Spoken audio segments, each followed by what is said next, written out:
KBR news కి స్వాగతం.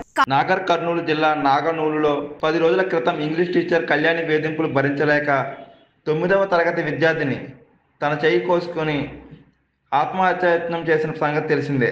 10 రోజులైన టీచర్పై అధికారులు ఎలాంటి చర్యలు తీసుకోలేదు. ఇంగ్లీష్ టీచర్పై ఎలాంటి చర్యలు తీసుకోకపోవడంతో అధికారుల తీరును నిరసిస్తూ విద్యార్థినులు మరోసారి మండుటెండలో ధర్నా చేశారు. మేమైతే చాలా సఫర్ అవుతున్నాం మేడం వల్ల. ప్రతి ఎవరి మీద కోపం తీసుకొచ్చి మా పైన చూపిస్తుందో లేకపోతే మా మీద కోపం మా పైన చూపిస్తుందో తెలియదు. కానీ మేడం వల్ల మాత్రం మేము చాలా సఫర్ అవుతున్నాము.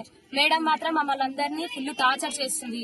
ఫుడ్ విషయంలో కానీ, స్టడీ విషయంలో కానీ, ఏ విషయంలో సరే. స్నాక్స్ బెల్ కొడుతుంది, అట్లా ఆడ స్నాక్స్ బెల్ కొడుతుంది, స్నాక్స్ పెట్టుకుంటే స్టడీ బెల్ కొడుతుంది. స్టడీ వరకు రాని వాళ్ళని ముక్కు చెంపలేపిస్తుంది. మేము స్టడీ చేయడానికి వచ్చినాం కానీ ఇంత టార్చర్ అవ్వడానికి అయితే మేము రాలేదు.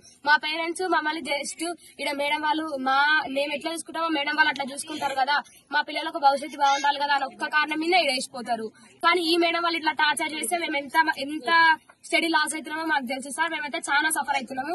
స్నానాలు చేస్తుంటే స్నానాల కాడ ఫోటోలు తీస్తుంది. మేము ఒక 1 minute లేట్ అయ్యి వస్తే నేమ్స్ రాసి ఎవరికి పెడుతుందో ఫోటోస్ తెలియదు, కానీ ఎవరెవరికో ఫోటోస్ పెడుతుంది. వీళ్ళు ఇట్లా చేసిరు, వాళ్ళు అట్లా చేసిరు అని. గర్ల్స్ కనుక చాలా ప్రాబ్లమ్స్ ఉంటాయి సార్. ఆ ప్రాబ్లమ్స్ కూడా మేడం అర్థం చేసుకోవాలి. మేడం ఒక గల్లే కదా సార్, మేడం అర్థం చేసుకోవాలి కదా. ఆ ప్రాబ్లమ్స్ మాత్రం మేడం అర్థం చేసుకోదు. ప్రతిసారి మమ్మల్ని సఫర్ చేస్తుంది. ఒక అమ్మాయి చదవకపోతే అమ్మాయిని గొంతు పట్టి పైకి లేపిందంట. అట్లా చేస్తే మనకు కరెక్ట్ అయినా సార్. మేడం కూడా ఒక స్టూడెంట్ స్టేజ్ ఉంటే కదా టీచర్ స్టేజ్ వచ్చింది.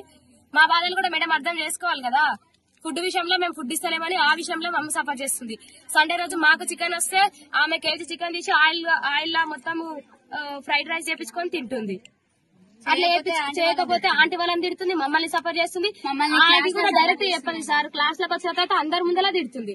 పేరెంట్స్ విషయంలోకి వెళ్తుంది. మొన్న జస్ట్ ఎవరో మేడం వాళ్ళు వచ్చారు, గీత మేడం వాళ్ళు వస్తే ఆ మేడం కి చెప్పినవని ఆ రోజు మీ పేరెంట్స్ అందరు పోని అని ఎట్లా అంటే అట్లా తిట్టించారు మమ్మల్ని. అయితే మేమైతే మేడం వల్ల చాలా సఫర్ అవుతున్నాము. మాకైతే న్యాయం చేయాలి సార్. న్యాయం చేయకపోతే ఎన్ని రోజులకుండా ఈయనే ఉంటాం. మాకు మాత్రం మేడం అయితే వద్దు. కొత్త మేడం వస్తే చదువుతాం, లేకపోతే మా ఫ్యూచర్ ఖరాబ్ అయినా సరే బయటనే కూర్చుంటాం మేము.